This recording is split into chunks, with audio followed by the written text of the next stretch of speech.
شرور أنفسنا وسيئات أعمالنا من يهده الله فلا مضل له ومن يضلل فلا هادي له وأشهد أن لا إله إلا الله وحده لا شريك له وأشهد أن محمدًا عبده ورسوله يا أيها الذين آمنوا اتقوا الله حق تقاته ولا تموتن إلا وأنتم مسلمون يا أيها الناس اتقوا ربكم الذي خلقكم من نفس واحدة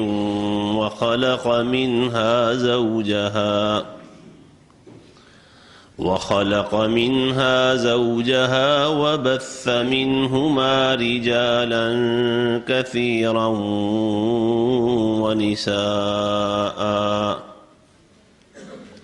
واتقوا الله الذي تساءلون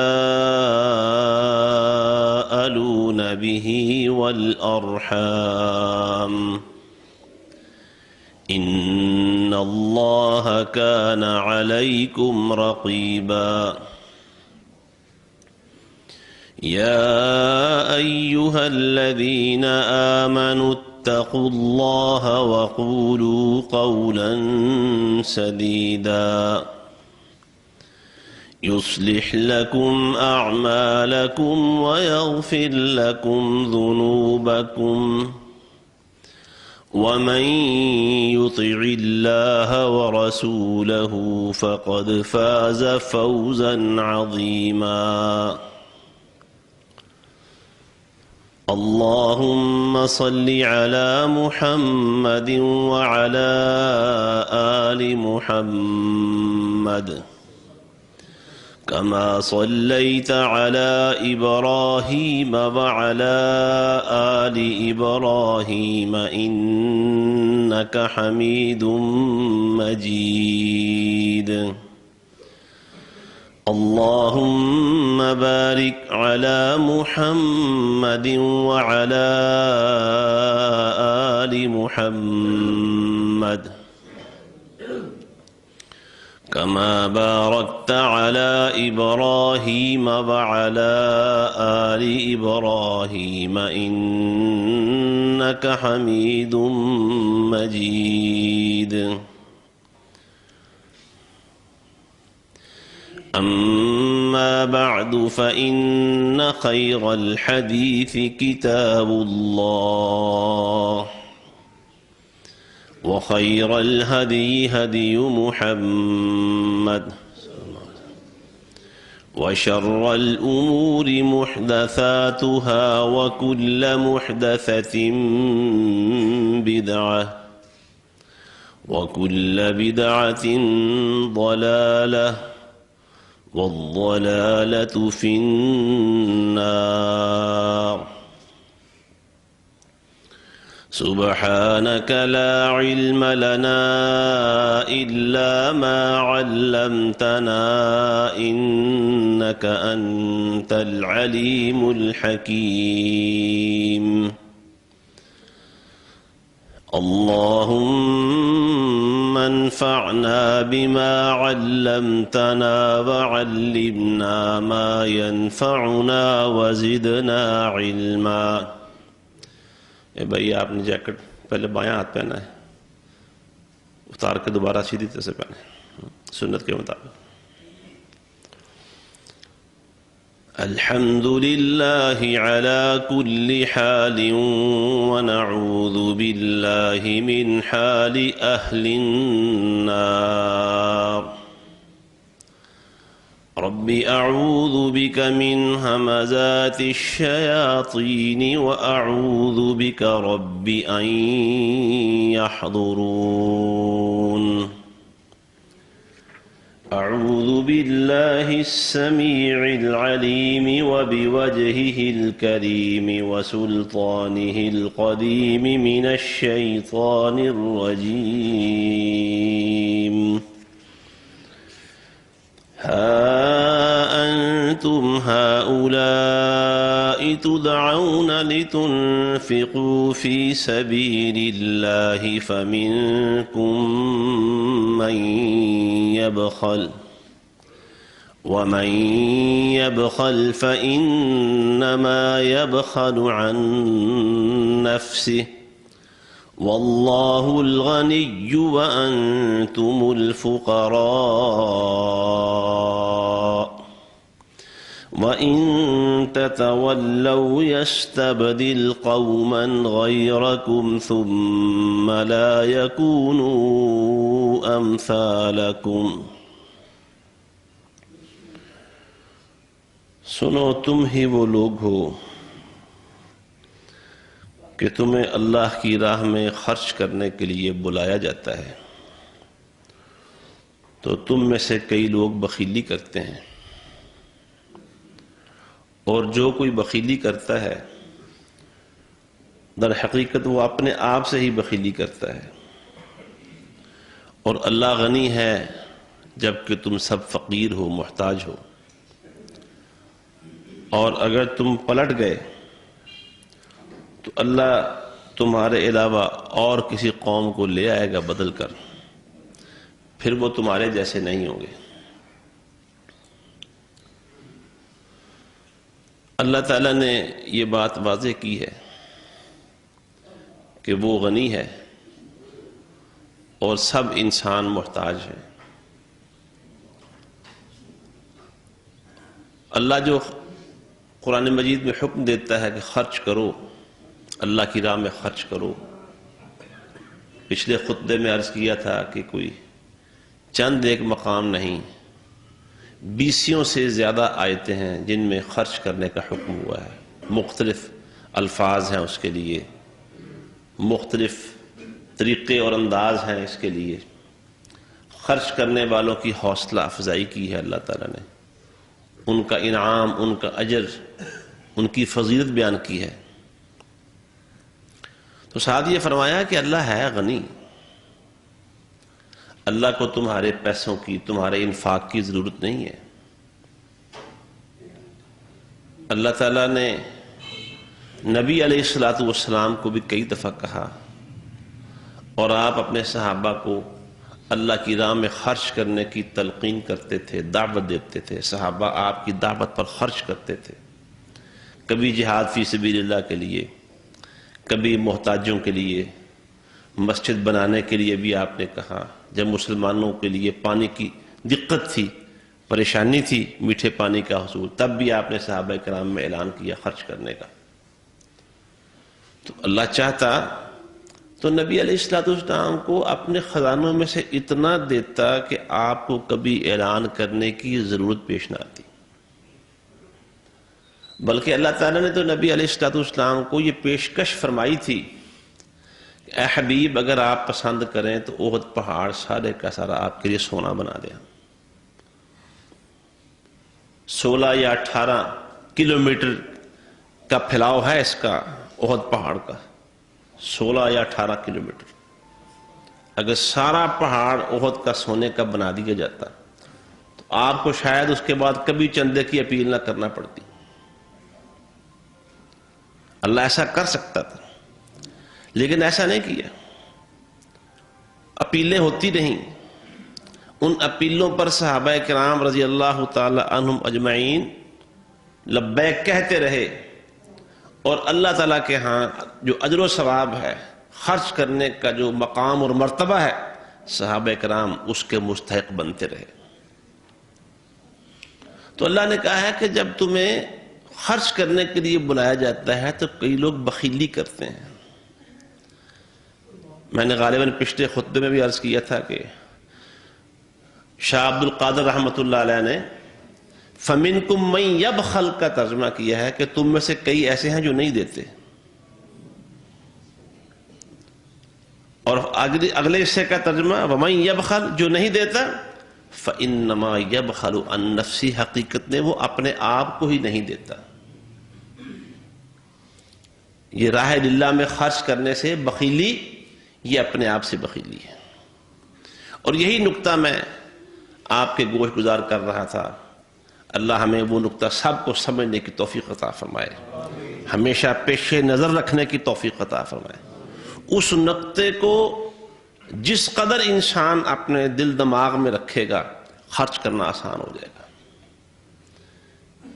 مشکل کیا ہے کہ جب انسان یہ سمجھتا ہے کہ میں کسی اور کو دے رہا ہوں، کسی دوسرے کو دے رہا ہوں، کسی دوسرے کی ضرورت ہے، وہ یتیم ہے، مسکین ہے، کوئی بیوہ خاتون ہے، یا کوئی بھی ہے، ہم سمجھتے ہیں کسی کو دے رہے ہیں، اس لیے معاملہ بڑا مشکل ہو جاتا ہے خرچ کرنے والا.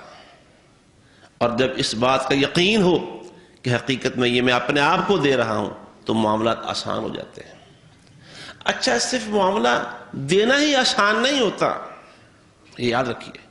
جب انسان سمجھتا ہے نا کہ اپنے آپ کو دے رہا ہوں، صرف دینا ہی آسان نہیں ہوتا، اور بھی اس کے بڑے ثمرات نکلتے ہیں. تو یہ جو دیتے ہیں، بڑی معذرت سے ایک اور پہلو سے بھی بات عرض کروں. جو مختلف مساجد کے ائمہ اور خطباء ہوتے ہیں نا، ہمارے یہاں کی جو ساتھی ہیں مسجد کی انتظامی امور کو ذمہ داری سنبھالے ہوئے ہیں، اللہ سب کو جزائے خیر عطا فرمائے. آپ سارے ہی اس میں شامل ہیں. میں نے دیکھا ہے کہ یہ بڑے میری نظر میں، میرے نقطۂ نظر سے یہ ماشاءاللہ اللہ کے بڑے انعام یافتہ لوگ ہیں یہاں جو اللہ نے ہمارے ساتھ جمع کیے ہوئے ہیں. اللہ کا بڑا انعام ہے. ورنہ بہت ساری مساجد میں امام خطیب کا وظیفہ مقرر کرنے کی باری آتی ہے تو بڑی کنجوسی اور بخیلی کا مظاہرہ کرتے ہیں. میں ایک دفعہ فضیلت الشیخ شیخ الحدیث حافظ مسعود عالم حافظہ اللہ کے پاس بیٹھا ہوا تھا جامعہ سلفیہ فیصل آباد میں. کسی مسجد کے انتظامیہ کے لوگ وہاں ان سے خطیب کے بارے میں، اس کی تعیناتی کے بارے میں، اس کے وظیفے اور تنخواہ کے بارے میں بات چیت کر رہے تھے. حافظ صاحب ان کو فرما رہے تھے اگر انہیں اپنا بیٹا بھائی سمجھیں گے تو دینا آسان ہو جائے گا، تنخواہ دینی آسان ہو جائے گی جتنی بھی ہو. اگر اپنا بھائی اور بیٹا سمجھیں گے، جس طرح اپنے بھائیوں اور بیٹوں پر خرچ کرنا کتنا آسان ہوتا ہے. مشکل ہو، ضرورت بھی ہو، مشکل بھی ہو، تو کہیں سے ادھار سدھار کر کے اس کی ضرورت بھی پوری کریں گے. نہیں، میرا بھائی ہے، میرا بیٹا ہے، کہ مجھے بیٹوں اور بیٹیوں کی کالج کی، یونیورسٹی کی فیس، داخلے کا معاملہ ہو، پیپرز کے لیے فیس بھیجنی ہو، داخلہ جمع کروانا ہو، پاس پیسے موجود نہ ہوں تو کیا کرتے ہیں. میرے ایک دوست ہیں شہزاد صاحب، جیولری کا کام کرتے ہیں. کہتے ہیں ایک بہن آئی جو ہمیشہ زیور بنوا کے جاتے تھے، کبھی نہیں بیچا تھا، اپنے میرے پاس آ کے ہاتھوں کی چوڑیاں کنگن اتار کے بیچ رہی ہیں. میں نے پوچھا باجی کیا بات ہے، خیریت تو ہے؟ اگر کوئی معاملہ زیادہ سنگین ہے تو بیچے نا، مجھ سے پیسے ادھار لینے. کہنے لگے نہیں شہزاد بھائی، پیسے نہیں لینے، یہی بیچنا ہے. معاملہ کیا ہے؟ یہ بیٹے کی فیس جانی ہے، جانے کتنے لاکھ، تو پیسے نہیں ہو پا رہے. میں نے کہا میں اپنا زیور بیچ دیتی ہوں. کتنا آسان ہو گیا، زیور بیچنا کتنا آسان ہو گیا. ہاتھوں کی چوڑیاں کنگن اتار کے بیچنا کس قدر آسان لگا کہ بیٹے کی فیس جانی ہے. مشکل کوئی نہیں، دقت ہی کوئی نہیں، پریشانی بھی کوئی نہیں، رکاوٹ کوئی نہیں ہے. کیوں؟ پتہ ہے اپنا بیٹا ہے. تو حافظ صاحب فرما رہے تھے اسے اپنا بیٹا اور بھائی سمجھ کے وظیفہ مقرر کریں گے. مقرر کرنے کے اندر بھی کشادگی کا مظاہرہ ہوگا اور دینے میں بھی کسی قسم کی پریشانی نہیں ہوگی، کیونکہ اسے اپنا بھائی نہیں سمجھتے، اسے اپنا بیٹا نہیں سمجھتے. اس لیے مقرر کرتے ہوئے بھی تنگی کا، تنگ دلی کا مظاہرہ کرتے ہیں، اور دیتے ہوئے بھی ہاتھ کانپتے ہیں کہ کسی اور کو دے رہے ہیں. اور جب انسان سمجھے اپنے آپ ہی کو دے رہا ہوں، بس یوں سمجھے کہ ایک جیب سے نکالا ہے اور دوسری جیب میں ڈال رہا ہوں. اگر یہ سمجھے انسان اور یہ دیکھے کہ یہ ایک جیب سے نکال کر دوسری جیب میں ڈالنے کا نفع بہت زیادہ ہے، اس کے فوائد بہت زیادہ ہیں، معاملہ آسان ہو جائے گا. کیسے فوائد؟ غالباً مولانا عبد المالک مجاہد حفظہ اللہ نے قصہ لکھا ہے. کہ وہ جدے کے ایک شخص کو خواب آیا اور اسے کہا جا رہا ہے کہ فلاں شخص یہ نام ہے، یہ ٹیلی فون نمبر ہے اس کا، جاؤ اس سے رابطہ کرو اور اس کو عمرہ کرواؤ۔ ایک دفعہ خواب آیا، دوسری دفعہ، تیسری دفعہ کسی عالم سے پوچھا، انہوں نے کہا نمبر یاد ہے؟ وہ بولا ہاں جی نمبر یاد ہے۔ ہمیشہ ایک ہی نمبر ہوتا ہے؟ ہاں جی روزانہ ایک ہی نمبر بتایا جاتا ہے۔ فرمایا پھر رابطہ کرو۔ رابطہ ہوا، ریاض چلا گیا، اس کو وہاں سے اپنے ساتھ سوار کیا، عمرہ کروایا لا کے۔ آدمی بڑا عجیب، چین سموکر، سگریٹ سے سگریٹ سلگانے والا، پان کھا کھا کے دانت خراب ہوئے ہیں، دور سے اس کے پاس کھڑے ہونے سے سگریٹ کی بدبو آتی ہے۔ عمرہ کروایا، سمجھ میں نہیں، بات نہیں آ رہی تھی بات کیا ہے۔ عمرہ کر لیا اس شخص نے، اور حرم کے صحن کے اندر ہی پھر 2 رکعت نماز ادا کر رہا تھا، اس دوران وہ عمرہ کرنے والا فوت ہو جاتا ہے۔ بڑا حیران، معاملہ کیا ہوا؟ تدفین ہو گئی ریاض میں جا کر، اور اس کی بیوی سے پوچھا کہ بہن بات کیا ہے؟ معاملہ تو ایسا خاص نظر نہیں آتا مجھے۔ اس نے کہا میرے بھائی بات ایسے ہی ہے، جو تم نے اپنے بھائی کو دیکھا وہ ویسا ہی تھا۔ ہوا صرف یہ تھا کہ ہمارے ہمسائے میں ایک بھائی فوت ہو گیا، اس کی بیوہ اور بچے چھوٹے چھوٹے تھے، ان کی دیکھ بھال کرنے والا کوئی نہیں تھا، نہ اس خاتون کے میکے میں سے نہ بچوں کے ددیال میں سے کوئی دیکھ بھال کرنے والا نہیں تھا۔ بس میرا شوہر یہ کرتا تھا، روزانہ رات کو جب آتا، کھانا تیار کھانے کا ایک بیگ بھرا ہوا ان کے دروازے کے ساتھ لٹکا دیتا، اور دروازہ کھٹکھٹا کے کہتا بہن یہ بچوں کا کھانا لے جاؤ۔ بھئی یہ کام کرتا تھا روزانہ، بہن یہ کھانا لے جاؤ بچوں کا۔ سال ہا سال اس کا یہ معمول چلا رہا تھا، اور وہ بہن اس کے بدلے میں دعا کہہ دیتی تھی کہ میرے بھائی اللہ تعالیٰ انجام اچھا کر دے، اے میرے بھائی اللہ تعالیٰ انجام اچھا کر دے، اے میرے بھائی اللہ تعالیٰ انجام اچھا کرتے۔ وہ سال ہا سال کھانا دیتا رہا، اور وہ سال ہا سال اس کے بدلے میں یہ دعا کرتی رہی۔ اس بہن کی دعا قبول ہو گئی ہے، اللہ نے عمرہ کروا کے اپنے گھر کے صحن کے اندر موت سے سرفراز کر دیا ہے۔ آپ نتیجہ دیکھا آپ نے؟ اللہ کی راہ میں خرچ کرنے کا رزلٹ دیکھا آپ نے؟ کتنا حسین، کتنا شاندار، کتنا بے مثال، اور کتنا قدر و قیمت والا انجام نکلا ہے دنیا کے اندر ہی۔ آگے جو اللہ نے دینا ہے اس کا اندازہ ہی کوئی نہیں، اس کا حساب ہی کوئی نہیں۔ تو میں عرض یہ کر رہا تھا کہ مشکل کب ہوتی ہے دینے میں؟ جب بندہ سمجھتا ہے کسی اور کو دے رہا ہوں، کسی کو دے رہا ہوں، اور جب یہ یقین کر لے کہ نہیں میں اپنے آپ کو دے رہا ہوں، میں اپنے ہی سفر پہ خرچ کر رہا ہوں۔ کبھی سفر کرنا ہو، ہم نے کسی کاروباری سفر پہ جاتے ہوں، یا سیر و تفریح کے لیے بچوں کے ساتھ اپنے ملک میں، یا بیرون ملک جانے والے سیر و سیاحت کے لیے بیرون ملک بھی جاتے ہیں، اس کی ساری ضروریات، یار کوئی بندہ دروازے پہ آ جاتا ہے تو اپنی جیبیں ٹٹولتا ہے، انسان کریانہ ڈھونڈتا ہے، کوئی 10 50 20 چھوٹے چھوٹے نوٹ ڈھونڈتا ہے۔ یار سفر پہ سیاحت پہ جانا ہے، 2 لاکھ جیب میں ڈال کے چلتا ہے، بیرون ملک جانا ہے 8-10 لاکھ کا بندوبست کر کے جاتا ہے، پریشانی کوئی نہیں، دقت کوئی نہیں، دشواری کوئی نہیں۔ کسی اور جگہ دینا ہو تو 100 بہانے، کاروبار بڑے خراب ہے، حالات بڑے خراب ہیں۔ گاڑی بدلنی ہو اس میں 15-20 لاکھ ڈالنا آسان ہو جاتا ہے، یار گاڑی بدلنی 20 لاکھ لگ گئے۔ گھر کے ساتھ لگتا ہوا، اپنی فیکٹری اور کارخانے کے ساتھ ملتا ہوا پلاٹ بک رہا ہو، خریدنا آسان ہو جاتا ہے۔ جب کسی غریب مسکین، اس کی کسی یتیم بیٹی کی شادی کی باری ہو، دینا مشکل ہو جاتا ہے۔ یہاں آسان ہے وہاں مشکل ہے، کیوں؟ بندہ سمجھتا ہے یہ میں اپنے آپ کو دے رہا ہوں، اور وہ سمجھتا ہے کسی اور کو دے رہا ہوں۔ یہی اللہ نے قرآن میں فرمایا۔ اللہ سچا ہے میرے بھائیو، اللہ سے کیوں؟ کیا خیال ہے آپ کا؟ یہ یقین اللہ بالکل سچا ہے، اللہ کا قرآن سچا ہے، اللہ کے نبی کا فرمان سچا ہے۔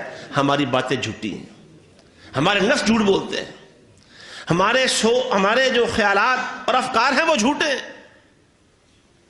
اللہ دلوں کا حال جاننے والا فرماتا ہے جب تمہیں کہا جاتا ہے کہ اللہ کی راہ میں خرچ کرو تو تم میں سے کئی بخیلی کرتے ہیں۔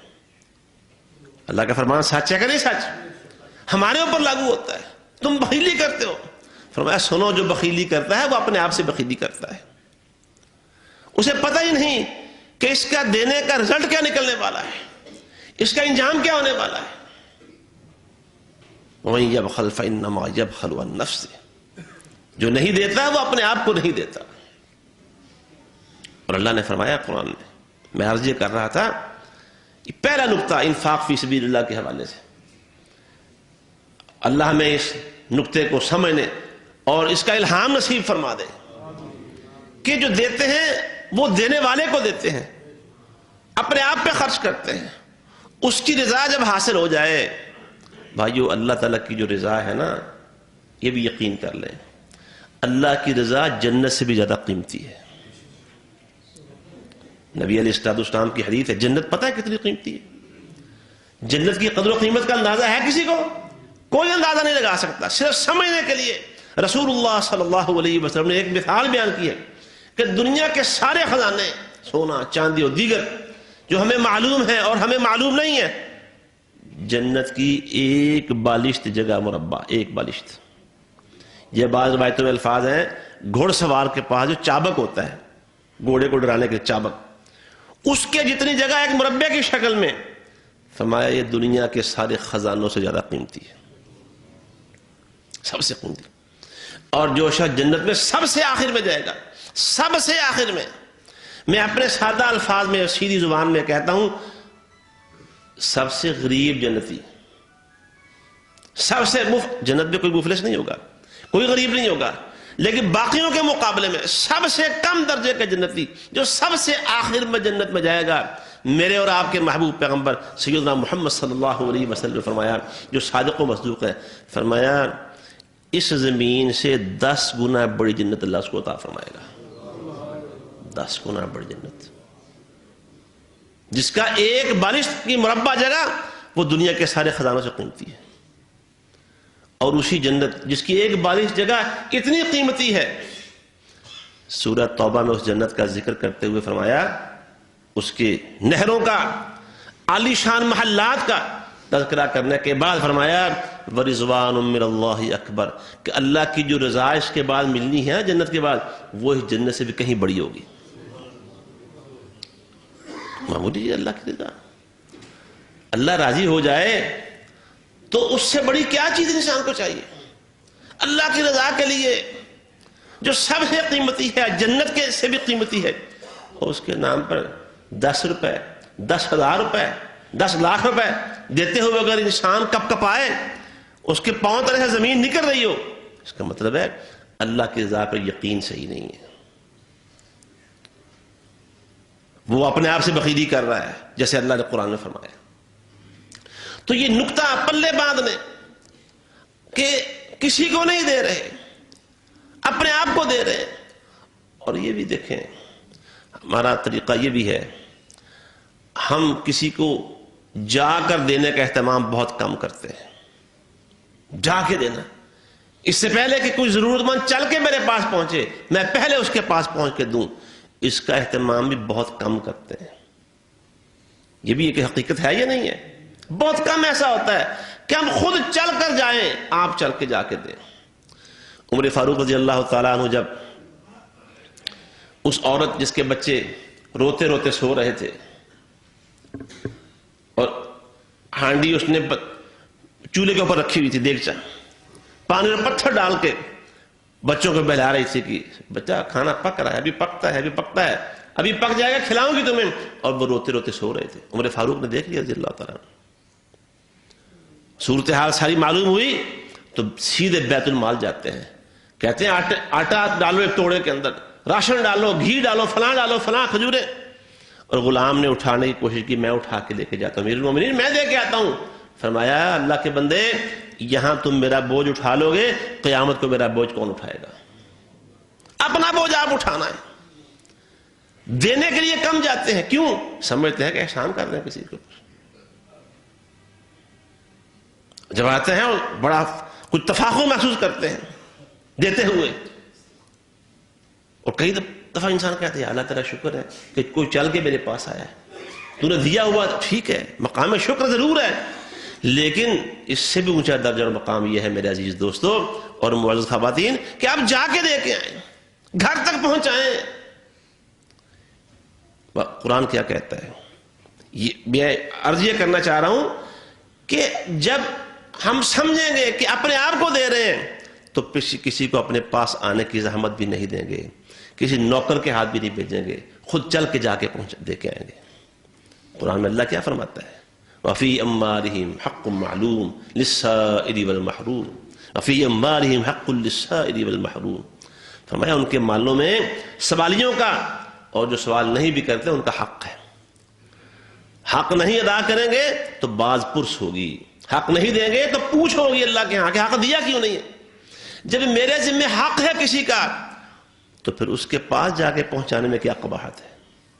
جا کے دینا چاہیے۔ جب اکثر ایسا نہیں ہوتا، اور میرا خیال ہے کہ اکثر ایسا نہیں ہوتا، واللہ اعلم، بڑے بڑے صاحب توفیق اللہ کے فضل سے آج بھی موجود ہیں، وہ ضرورت مندوں کو اپنے پاس آنے نہیں دیتے، اس سے پہلے کہ کوئی چل کر آئے وہ اس کے گھر تک پہنچاتے ہیں۔ آج بھی ہیں ایسے، ختم نہیں ہو گئے، لیکن اکثر ایسا نہیں ہوتا ہمارے ہاں۔ وہ کسی بیوہ کا معاملہ ہو، وہ سارے معاشرتی ضروریات ہوں، یا مسجد مدرسے کا معاملہ ہو، ہماری اکثریت اپیل، اور جب تک ان کے سامنے ہاتھ نہ پھیلایا جائے، جب تک ان کے دولت خانے کی حاضری نہ دی جائے، خرچ کرنے کا داعیہ پیدا نہیں ہوتا۔ بندہ تسکین محسوس کرتا ہے، واللہ اعلم، اللہ دلوں کے بھید جانتا ہے۔ اس میں بندہ اپنی تسکین محسوس کرتا ہے، اپنی کوئی برتری اور بڑائی محسوس کرتا ہے کہ کوئی چل کے میرے پاس آیا ہے۔ یہ بھی اس بات کی ایک علامت ہے کہ انسان سمجھتا ہے کہ میں دے رہا ہوں کسی کو، کسی پر احسان کر رہا ہوں۔ وہ کوئی احسان نہیں ہے۔ وہ ایسے لوگ بھی تھے جو مسلمان ہونے کا احسان چڑھاتے تھے رسول اللہ صلی اللہ علیہ وسلم پر۔ اللہ نے قرآن میں بیان کر دیا سورہ الحجرات میں، یمنون علیک ان اسلموا، اے نبی آپ پر احسان چڑھاتے ہیں کہ مسلمان ہو گئے ہیں۔ قل لا تمنوا علی اسلامکم، آپ ڈنکے کی چوٹ کہہ دیں کہ میرے اوپر اپنے اسلام کا احسان نہ چڑھاؤ، بل اللہ یمن علیکم ان ہداکم للایمان ان کنتم صادقین، اگر تم واقعی سچے مسلمان ہو تو اللہ کا احسان مانو کہ اس نے تمہیں اسلام کی توفیق عطا فرمائی ہے۔ کیا احسان ہے کسی پر؟ کسی یتیم پر کیا احسان ہے اگر آپ نے اس کو دیا ہے؟ کوئی احسان نہیں ہے۔ اگر نیت صاف ہے، مال پاکیزہ ہے، تو اللہ کا آپ پر احسان ہے کہ اللہ نے آپ کو دینے کی توفیق دی ہے، اس کا شکر ادا کریں۔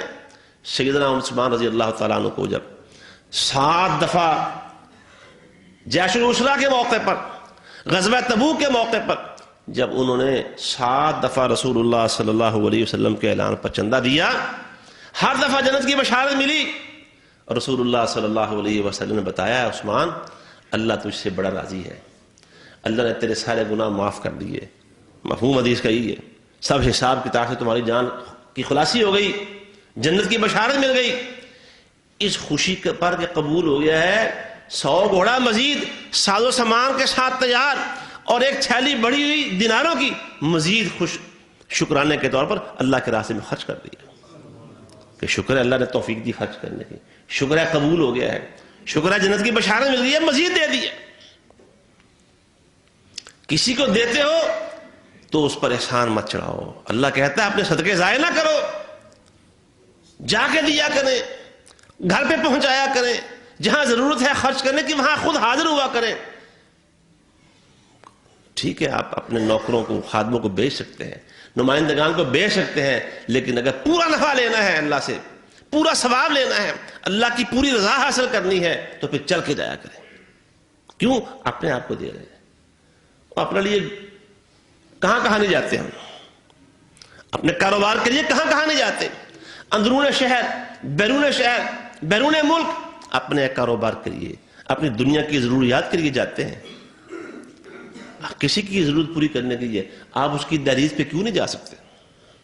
اس لیے نہیں جاتے کہ سمجھتے ہیں کسی کو دے رہے ہیں، اور دیتے ہوئے اگر کبھی کوئی ہاتھ لرزتا ہے تو اس لیے لرزتا ہے کہ سمجھتے ہیں کسی کو دے رہے ہیں۔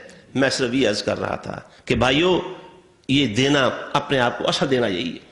اللہ نے قرآن میں کہا ہے سورہ منافقون کے آخر میں، اے ایمان والو تمہیں تمہاری اولادیں اور تمہارے مال اللہ کے ذکر سے، اللہ کی یاد سے کہیں غافل نہ کر دیں. وَمَن يَفْعَلْ ذَلِكَ، اگر کسی نے ایسا کیا، اولاد اور مال کی وجہ سے اللہ کے ذکر سے غافل ہو گیا، فَأُولَئِكَ هُمُ الْخَاسِرُونَ، یہی لوگ گھاٹے والے ہیں. آگے کیا فرمایا؟ اس سے سمجھ میں آتی ہے بات کہ اصل مسئلہ وہی ہے. آگے فرمایا وَأَنفِقُوا مِمَّا رَزَقْنَاكُم مِّن قَبْلِ أَن يَأْتِيَ أَحَدَكُمُ الْمَوْتُ، اس موقع سے پہلے کہ تم پہ کسی ایک کے اوپر موت آ جائے، اس سے پہلے خرچ کر لو. موت آنے سے پہلے. میں بڑے لوگ ایسے ہیں جب ان پر موت آتی ہے تو مہلت مانگتے ہیں. فیقول، وہ کہتا ہے رب لولا اخرتنی الی اجل قریب، اے اللہ مجھے تھوڑی سی مہلت دے دے، تھوڑی سی مہلت. کیا کرے گا اس مہلت سے؟ فاصدق، میں صدقہ کروں، اے اللہ تیری راہ میں خرچ کروں، واکن من الصالحین، اور میں نیک لوگوں میں سے ہو جاؤں. اس کا مطلب ہے جو انفاق نہیں کرتا، خرچ نہیں کرتا، اسے اس کے مال نے اور اس کی اولاد نے اللہ کی یاد سے غافل کر دیا ہے. وہ مہلت کیوں مانگتا ہے؟ اللہ کی راہ میں صدقہ کرنے کی مہلت مانگتا ہے. ایسی شاندار چیزیں صدقہ کرنا، اس وقت آنکھیں جب کھلتی ہیں، آگے دھیان پڑتا ہے، آگے لمبا سفر نظر آتا ہے، نہ ختم ہونے والا، اور مشکل ترین گھاٹیاں نظر آتی ہیں، تو سمجھ میں بات آ جاتی ہے کہ یہاں جو چیز کام آئے گی وہ اللہ کے راستے میں خرچ کی ہوئی چیز، دولت کام آئے گی. بینک میں پڑے ہوئے پیسے کام نہیں آئیں گے. جو ہم نے دوسری تیسری اراضی خریدی ہوئی ہیں وہ کام نہیں آئیں گی. گھروں میں جمع کیے ہوئے زیورات کام نہیں آئیں گے. گھوڑوں کے استبل کام نہیں آئیں گے. زرعی زمینیں کام نہیں آئیں گی. وہاں جو کام آئے گا وہ اللہ کے راہ میں خرچ کیا وہ کام آئے گا. اچھا انسان سمجھتا ہے یار بڑا کر رہے ہیں، یار بڑا کرتے ہیں، جی وہی بڑا کرتے ہیں فلاں. اور کبھی یہ نہ سوچا کرو بڑا کرتے ہیں، بڑا کیا ہوا ہے، کبھی نہ سوچو. بلکہ قرآن کیا کہتا ہے؟ سورہ مومنون پڑھیے، والذین یؤتون ما آتوا، یہ جو اللہ کے راستے میں دیتے ہیں نا، دینے والے تو پتہ ہے سوچ کیا ہوتی ہے؟ وقلوبہم وجلۃ، ان کے دل خوف زدہ ہوتے ہیں، دل کانپتے ہیں، ڈرتے ہیں. اما جان عائشہ رضی اللہ تعالیٰ عنہ نے پوچھا اللہ کے نبی یہ کون ہے جو دیتے ہیں اور کانپتے ہیں، ڈرتے ہیں، گناہ گار ہیں، فلاں اور فلاں ہیں؟ فرمایا نہیں پیاری عائشہ، یہ جب دیتے ہیں نا اللہ کے راستے میں تو اس بات سے ڈرتے ہیں کہ پتہ نہیں قبول ہوا ہے کہ نہیں ہوا. وہ دیا ہوا بھول جاتے ہیں، نیکی کا دریا میں ڈال، یاد نہیں رکھتے کہ اتنا دے دیا اتنا دے دیا. سناتے نہیں ہیں. کوئی ضرورت مند آ جائے پاس، وہ جو فلانا بھی آیا سی، انہوں بھی دیتا سی، فلانی گال بھی دیتا سی. کیا کیا ہے؟ بھول گئے ہیں، وہ بھول گئے ہیں اور ڈر رہے ہیں کہ پتہ نہیں قبول ہوا ہے کہ نہیں ہوا. جو ڈرتا ہوگا کہ پتہ نہیں قبول ہوا ہے کہ نہیں ہوا، وہ کسی سوالی کے سامنے ایسی باتیں نہیں کرے گا. دے سکتا ہے تو اور دے دے گا، پچھلے تذکرہ نہیں کرے گا. کیوں؟ جو خرچ کیا ہوا ہے اسے دریا میں ڈال دینا چاہیے، بھول جانا چاہیے کیا دیا ہے. اسی حضرات میں پھر آخر میں یہی عرض کروں گا، میرے اور آپ کے لیے نفع والی بات کیا ہے کہ جب دیتے ہیں اور دینے کا موقع ہمارے سامنے آتا ہے تو پھر اسی حدیث کو سامنے رکھیں کہ اللہ طیب مال میں سے دیا ہوا اور نیک نیتی سے دیا ہوا اللہ اسے اپنے ہاتھوں میں لے لیتا ہے. اللہ اسے اپنے برکت والے ہاتھوں میں لیتا ہے اور اللہ اسے پالنا شروع کر دیتا ہے. وہ میرا اور آپ کا دیا ہوا کس کے ہاتھ میں جا رہا ہے؟ اللہ کے ہاتھ میں. وہ اللہ جو ہماری زندگی اور موت کا خالق ہے، جو ہمارا رازق ہے، جس نے یہ پیسے ہمارے ہاتھ میں دے کے عارضی اختیار دے کے ہمیں آزمایا ہوا ہے کہ کرتے کیا ہے. یہ آزمائش ہے میری بھائیوں، میری آزمائش ہے. جس کو نہیں دیا اس کی آزمائش تو ہے ہی ہے. کسی سیانے نے کہا تھا جس کو دیا ہوا اس کی بڑی آزمائش ہے. جس کو نہیں دیا ترس ترس کے مر جائے گا. وہ جو اس کا ترسنا ہے وہ اس کے آخرت کے نفع اور اجر کا باعث بن جائے گا. اور جو گھر میں سنبھال کے بیٹھا ہوا ہے اس کے لیے وہ بڑی آزمائش بن جائے گا. ہو سکتا ہے وہ دولت اس کے گلے کا طوق بن جائے. ہو سکتا ہے وہ دولت جو لوگوں کی ضرورت سے بچا کے رکھی ہوئی ہے قیامت کے دن اس کے لیے ایسا خوفناک اژدہا بن جائے جو اسے جہنم کے اندر لے جائے گا. تو اللہ اس برے انجام سے بچائے. دیتے ہوئے ہمیں صحیح ارادے اور صحیح نیت کی توفیق عطا فرمائے. وآخر دعوانا ان الحمد للہ رب العالمین.